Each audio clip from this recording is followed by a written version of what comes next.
Hi, this is John Reed.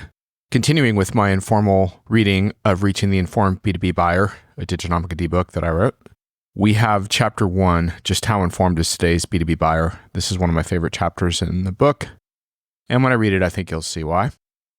So just how informed is today's B2B buyer? It's a good question, but first we must ask, why is reaching B2B buyers so different now? And there are two answers to that. One, the shift to subscription software. This puts the focus on long-term customer results. Renewals are also a chance to opt out. That puts pressure on software vendors to continually earn their value well past go-live. Land and expand might be perceived by vendors as an ideal way to grow, but that won't work if your buyers are underwhelmed.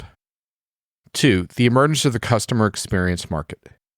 A funny thing happened to SaaS vendors. As they emphasized CX software, customers decided to judge them by that same standard of so-called customer success across sales, service, and support. Oh, and by the way, I call that the buzzword boomerang effect. And then we have a tweet from Maureen Blanford, Marine B2B, on Twitter at the time, also on Blue Sky now. Hi TechCo's buyer here. Guess what's more important to me than price? 1, integration, duh. 2, your humans after the sale. If you can prove to me that your success team is better than your competitors, that will win me over versus any other buying criteria. So back to our headline question, just how informed is today's B2B buyer? Certainly it's a fair question. No buyer has perfect information. Even the most nimble organizations can struggle with entropy. Enterprise buying remains complex. Software vendors still have deep marketing budgets and well-oiled sales operations. However, aggressive sales tactics such as competitor bashing, aka FUD, fear, uncertainty, and doubt, make it more difficult for buyers to judge the veracity of vendors' claims. Internally, buyers also have their hands full in their day-to-day roles. Big software purchases bring stakeholders with competing priorities into the mix. Some buying experts believe these challenges encourage inertia or decision paralysis. Combine that with the deluge of marketing content that buyers must contend with, see AI for the latest example of that, and the question of how informed today's buyer really is makes sense to pose before we go any further. What we do know is that today's buyer is more independent in their research. According to Gartner, when B2B buyers are considering a purchase, they spend much more time learning independently online than anywhere else, and I've quoted some of those stats already. Only 17% of buying time involves supplier meetings. In instances where buyers are comparing multiple suppliers, the amount of time spent with any one sales rep may be only 5 to 6% of the total buying time.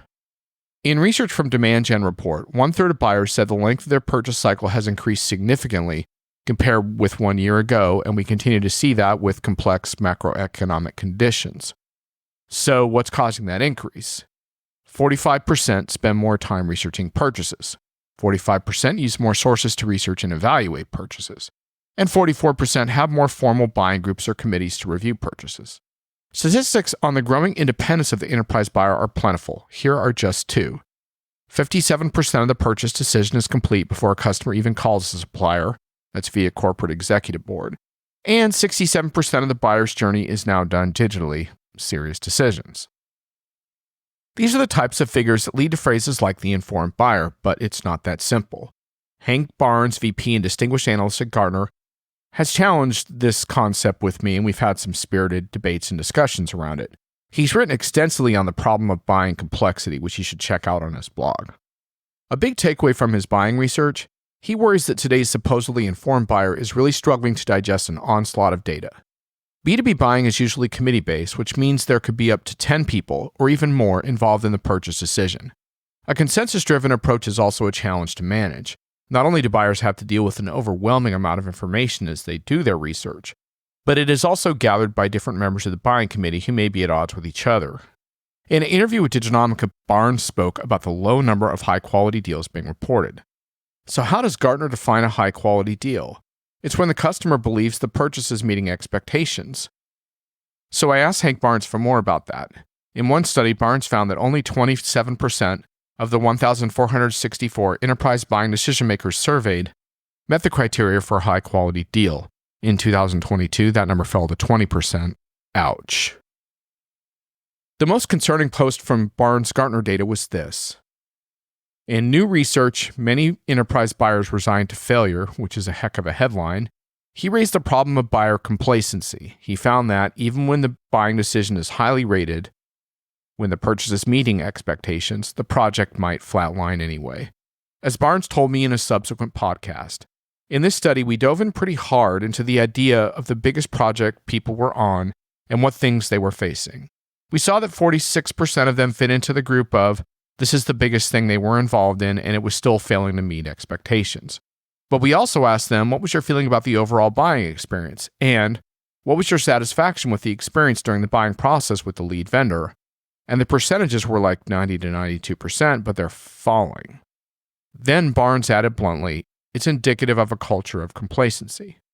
But it's not just complacency. It's also the complexity of judging teams and agendas. A significant portion of them say that within their own team it was difficult, Barnes said. There were conflicting objectives and there were a lot of disagreements and not necessarily productive ones. There was a big struggle to reach consensus. We're not going to solve all the complexities of enterprise buying in this ebook. But what we can conclude from the above conflicting data points is that the imperfect buyer is in an imperfect continuum of sorts. Yes, B2B buyers strive to be more educated about their options, but they contend with pressures which make that ambition difficult. So you're not going to find a completely informed B2B buyer. The term is aspirational and it's a moving target. But I would also like to add that those diverse committees and teams that influence buying decisions are a good example of why it's so important to be reaching multiple stakeholders involved in the buying decision with different forms of content, etc. At Diginomica, we've learned that buyers count on advisors and experts for context. They want content which makes their decisions easier and their projects better. And yes, they judge vendors on their ability to help. But while vendors might want to show off their latest low-code tools, buyers also need help with the nitty-gritty of integration and the ease of support. So they'll listen to that low-code pitch, but only if you grasp their industry and current situation. Start from this premise, therefore. B2B buyers have much better BS detectors than they had in the past. That's thanks to the continual access to online research and peer reviews, from Glassdoor and LinkedIn Banter to TrustRadius and G2. They need content to help them navigate their internal complexity and experts to guide them. Plus, they need trusted advisors to ensure that their purchase helps them survive difficult markets and emerge stronger. In other words, what buyers need doesn't sound like classic sales and marketing anymore. B2B buying is not an impulse decision, even less so in today's market, where economic uncertainty and consumer sentiment just add more and more purchasing hurdles. Yes, there is a growing market for low-end, frictionless B2B software purchases on credit cards, but the higher end of B2B software decisions requires extensive software evaluation. That puts pressure on vendor sales teams to live up to their glowing literature. So from this point on, we'll use the term informed buyer, but with the caveat that being informed is an imperfect pursuit. Let's treat it as more of a wake-up call than a simple description. Buyers now need something more, something different from those who serve them. And a critical part of this is better content. So when it comes to reaching buyers with content, where does that leave us? Buyers are often deluged with conflicting, hard-to-sort information from different vendors. They're spending more and more time networking and researching on their own. And they want more accurate and helpful information. So those who provide expert, relevant industry information will earn a buyer's trust. However, developing content for each pre-calculated stage of the buyer's journey is at best an approximate baseline. So here's a better and more ambitious goal. Buyers must supply the right information in the format the buyer needs whenever the buyer needs it. But what is the right type of information? Before we answer that, we must rethink two problematic concepts, the sales funnel and the buyer's journey. So here we go. Chapter 2. The sales funnel needs a rethink, but so does the buyer's journey. Wouldn't it be convenient if buyers neatly progress from one buying phase to the next? Well, that's not coming back. Buyers may be going through multiple phases simultaneously. New product announcements, acquisitions, and restructurings can change their priorities overnight. That fluidity can suck marketing campaigns, targeted emails, and sales calls into a black hole. So how do you deal with nonlinear buying? Create relevant content for the key issues. Assume that buyers are researching without involving you. Make that content easily findable no matter where the buyer's head is at. If it lives behind a sign-up wall, is that the right decision that needs thinking through, as they may not find it there? Ensure the buyer can easily find you when they surface with questions. And no, a dumb chatbot pestering website visitors is not enough. Make your community accessible to prospects and influencers so the conversations spill over from social channels in an organic and natural way. Many of those communities still operate behind customer license walls, so that's the thing to look at. Behind the engagement buzzword, old buying models lead to stale content. You'll still see folks like HubSpot and Pardot using shorthand about awareness, consideration, decision. But most of those firms are geeked out about a fancy new term, buyer engagement. For more on how these firms target the modern buyer, there's a visualization you can search for online called 14 Visualizations Mapping the B2B Buyer Journey. Forrester talks about awareness, engagement, purchase, while another Forrester slide we've seen prefers ask, engage, discover, explore, buy, use. Gartner questions old models too and now tends to push a more customer-focused view, explore, evaluate, engage, experience. That's a whole lot of engagement. So why the emphasis? The answer is the industry's previous models were too simplistic and invasive. When you attempt to generate content around those old models, it comes off as generic and impersonal. Engagement implies continual interaction. In turn, that ties your content back to buyer needs. When you consider the Forrester model from ask to use, that's an improvement. But Forrester's rethink doesn't go far enough. The funnel, as in sales funnel, has been downgraded, perhaps because it comes off as arrogant and controlling. The sales funnel fails to acknowledge that today's informed buyer is usually in control, moving at their own unpredictable pace. However, there is still value in considering the sales cycle for the purposes of content mapping, and I've written an article on that in Diginomica archives you can search with those keywords. There is a huge difference between, on the one hand, buyers asking questions about hyperscalers and cloud strategy, and on the other, questions about your new product release. A smart content strategy anticipates both, but without ruining the moment with a pseudo-personalized sales ambush. The sales cycle also provokes a much-needed conversation about 3 types of content consumption. 1, free and fully searchable. This is also the best content to share on social media. Sharing sign-up necessary content on social gets annoying for your followers and fast. 2, what I call free premium content. This requires a sign-up. The content is generally not freely searchable. It's usually behind a sign-up wall or landing page, e.g. webinars and virtual events, or in PDF form. Sign-up is intended to advance the relationship with the reader/buyer. But it's a delicate issue as you don't want to introduce too much content consumption friction via tedious sign-up forms. This can also be considered lead gen content, though there is a risk of alienating important opt-in context with salesy follow-up spam if you do that. 3, paid content. B2B firms outside the media industry, and also with the exception of analyst firms, generally don't charge for content. But the option remains, including subscription-based payments.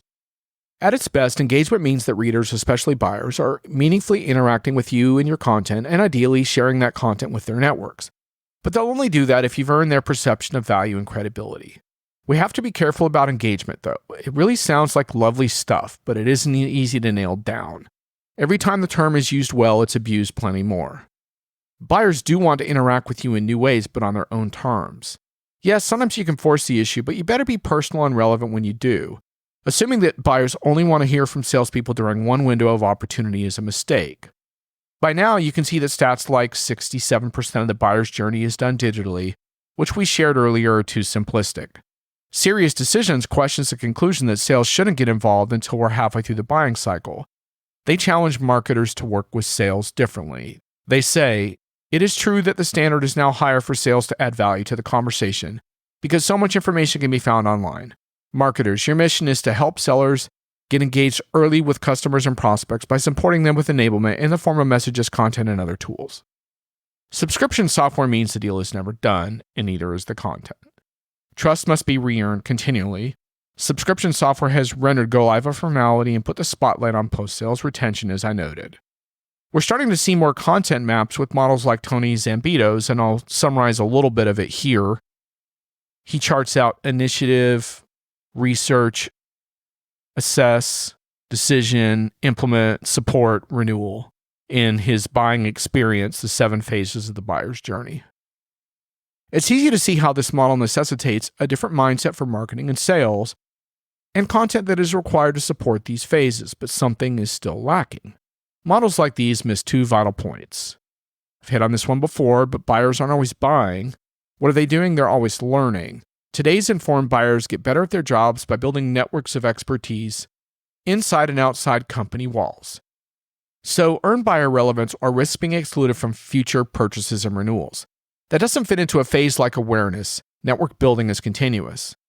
And second, we shouldn't only be targeting buyers. We should be reaching those who influence B2B buyers as well. That means identifying the players in a consensus buying decision. That means reaching the IT experts a buyer will call upon to confirm a product's security features or compatibility with the chosen platform of a hyperscaler. This means building content around those audiences and a wider range of personas. Some of these audience members will never fit into a buyer's journey. An analyst or advisor who customers rely on to help shortlist vendors is one example. And if they are part of the buyer's theoretical trust network, then they matter. These last 2 points pose a formidable challenge to the usual buyer's journey methodology. They also pose a challenge to those content experience advocates who argue that there is no real difference between B2C and B2B. B2C marketers might be able to get away with a focus on moving prospects from personalized experiences to sales actions without worrying about those that alienate with aggressive chatbots and special offer email blasts. Certain hotel chains come to mind. Even the latest marketing tech is missing the point here. Content experience platforms, CEPs, are now in fashion, but they typically direct all content towards a buyer customer without consideration of the network around the buyer. That misses the mark in B2B. When B2B marketers focus on pushing a buyer along with content, they lose track of the complexities of B2B purchasing decisions. But this doesn't mean you can't learn from the UX chops of B2C content giants like Netflix or Spotify. For example, you can certainly learn from their AI-based content recommendation engines. B2B buyers want to consume content easily too, but at their pace, not yours. So, does the entire buyer's journey concept need to be thrown out? No. When prospects want to sample your Kool-Aid, you should have plenty of info in a responsive style.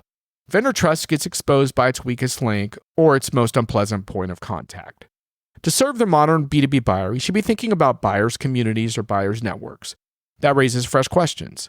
How do you reach buyers in their networks? The core of that network is not going to be on your website, no matter how much our marketing team adores your landing pages. How do you credibly become part of these networks? How can you earn your way in with your ideas and expertise? Those "hey, we're in the magic quadrant" announcements just aren't cutting it.